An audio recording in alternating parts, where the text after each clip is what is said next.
We are in the new Nordic Heritage Museum here in Seattle, the Ballard neighborhood area. So it's a nice new structure, a couple stories tall, maybe more, right along the Lake Washington Ship Canal across from Salmon Bay. So that is the entry area down there. And you can see a replica Viking boat there. A couple of sets of oars in it. Those are glass seagulls flying through the museum. And here are two more replica Viking rowing boats. And they're nice replicas. The museum gets thinner at that end. It's kind of interesting how it gets thin and tall. So here is a map of the museum. If you look at the lower map, in the blue area you see the welcome desk, and you follow the yellow area.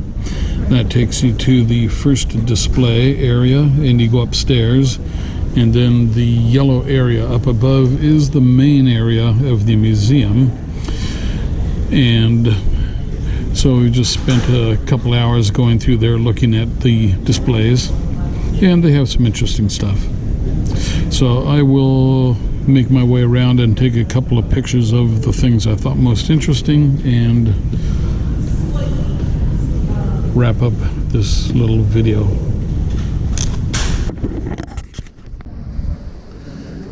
This is a fishing boat that would be part of a large processing ship. There's a ship's compass with two large iron balls on either side to cancel out anomalous magnetic disturbances, trying to keep the compass more accurate. Looks like the compass is missing from it though. And there is a large ship's winch, and that is a chinking machine, a salmon processing machine. This is a picture of the iron chink, an inappropriate name, but that is what they called it. And this is a Chinese laborer, 22 of which it replaced. It would just automatically take all the salmon and gut them, bone them, fillet them.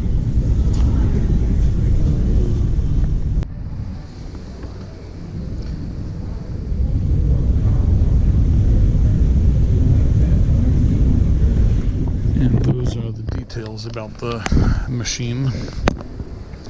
At the Museum of History and Industry, they call it the chinking machine because of the Chinese labor that it replaced.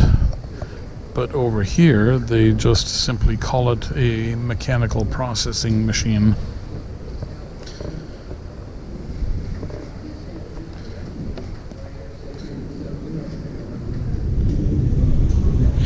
And behind it is a crab net.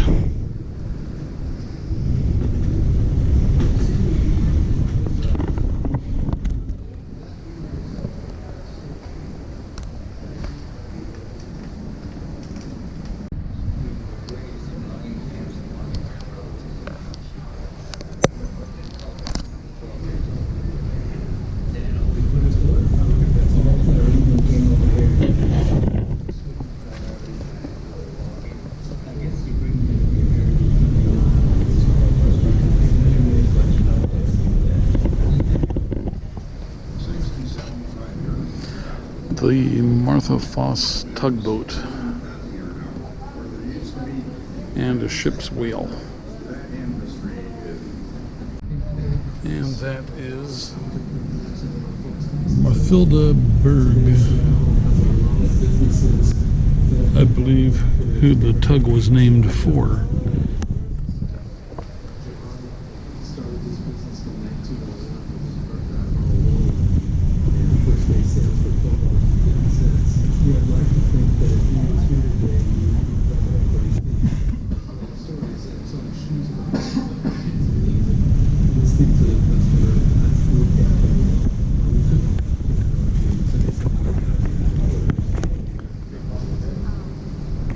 That is a navigational sextant,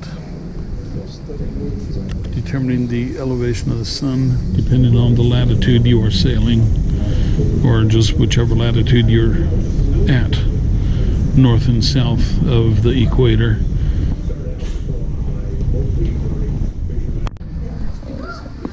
This is funny, that adding machine. I actually have one of those.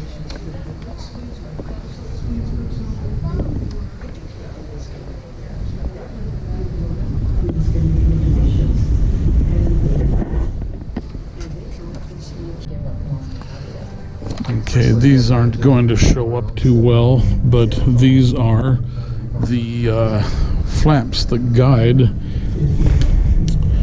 a net, trolling net, troll doors they call it, for a net. They spread the net and the fish get scooped in down to the cod end.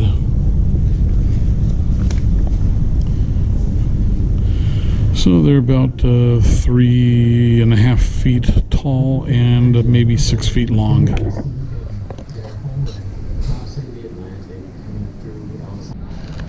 And so we are on one of the 4 sky bridges in the building. Looking back, we were on the first sky bridge all the way down there where the people are, if you can see the people. And so now we're just right over the entrance area.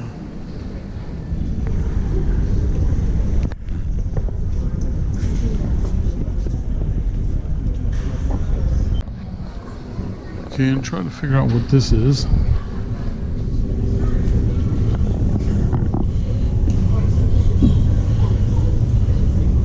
It has a little footrest there, but I'll tell you what it does. It sits this way on top of a horse, and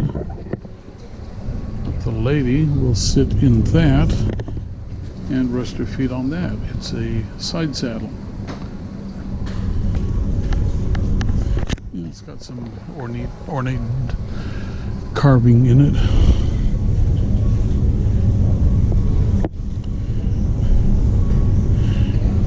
It has 1797 written on it. I don't know if that's a date.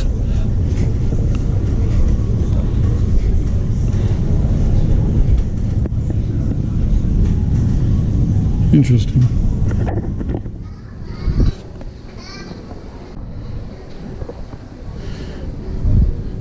And this is an old wagon. See the wheels?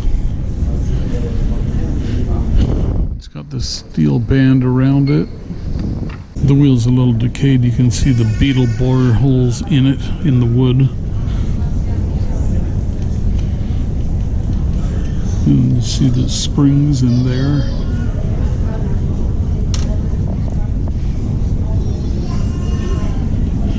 We're starting to get a little bit of delamination from rust. Look at the way they connect up here too.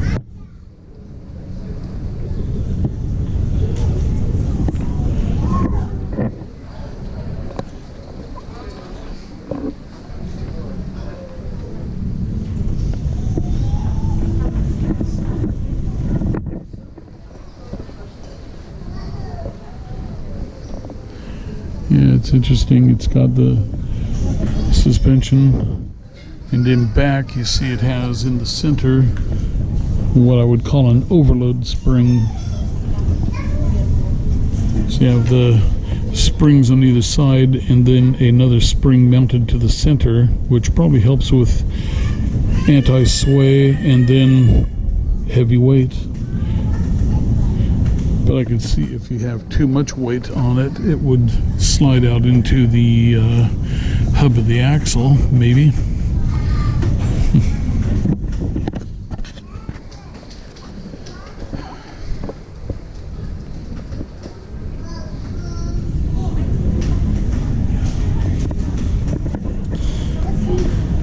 These are examples of some of the chests and luggage people would use to haul all their goods.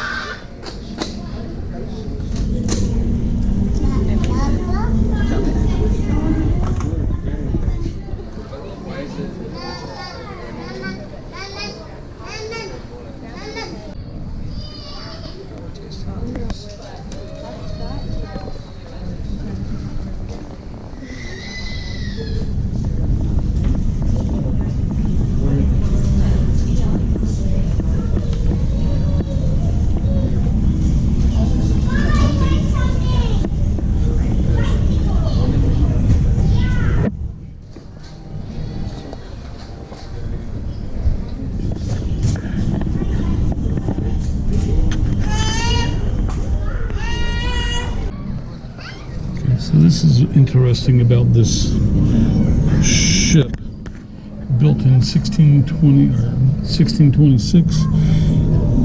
It was the flagship of the Swedish Navy, but the design was flawed. It was built top heavy and it sank on its maiden voyage. And then it was recovered in 1961 and restored.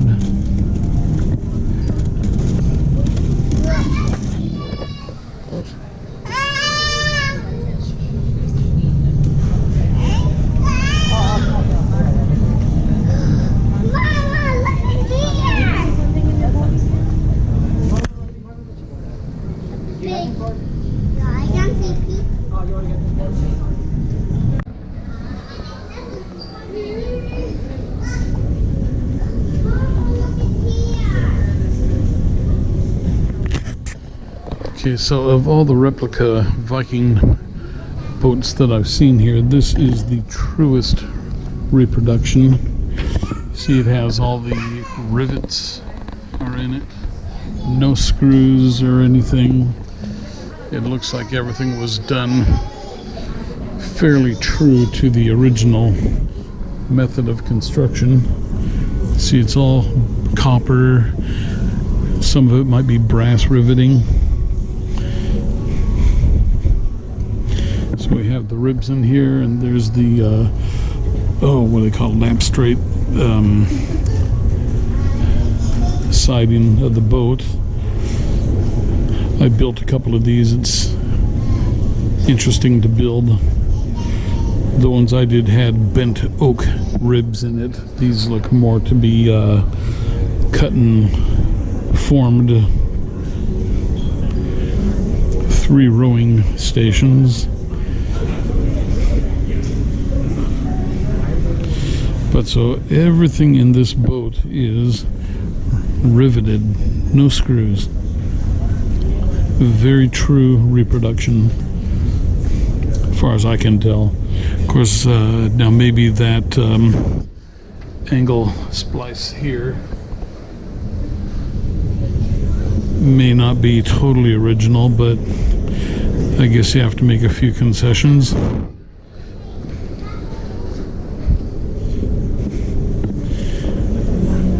And then you see the rivets here again.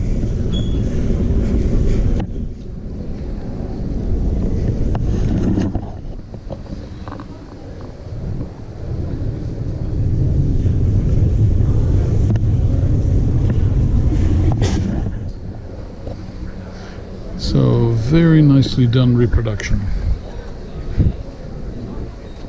Let me stand back and get the full view.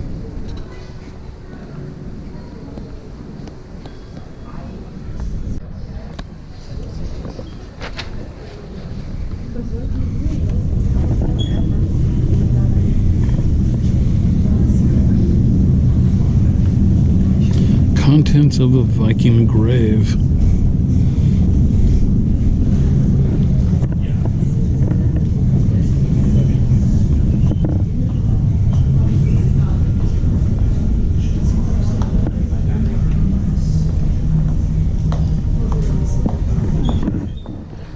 Cleverly placed light.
Okay, well, I was hoping to use my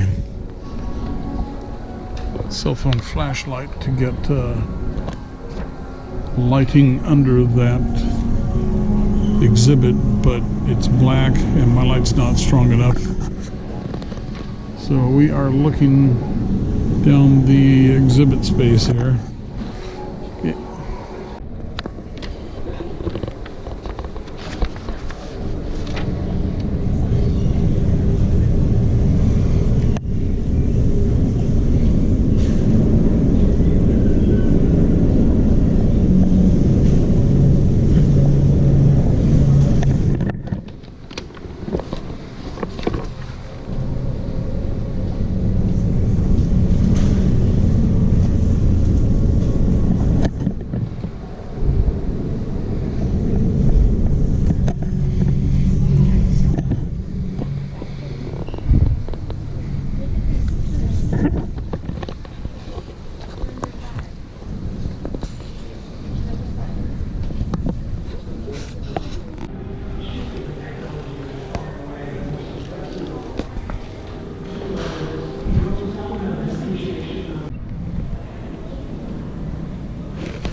And this one's a pretty nice replica too.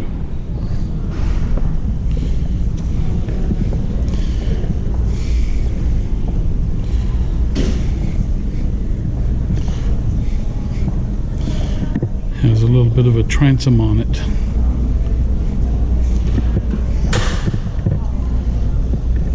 You can see the floorboards in there too.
And we are now on the bottom at the entrance, looking up through the Great Hall.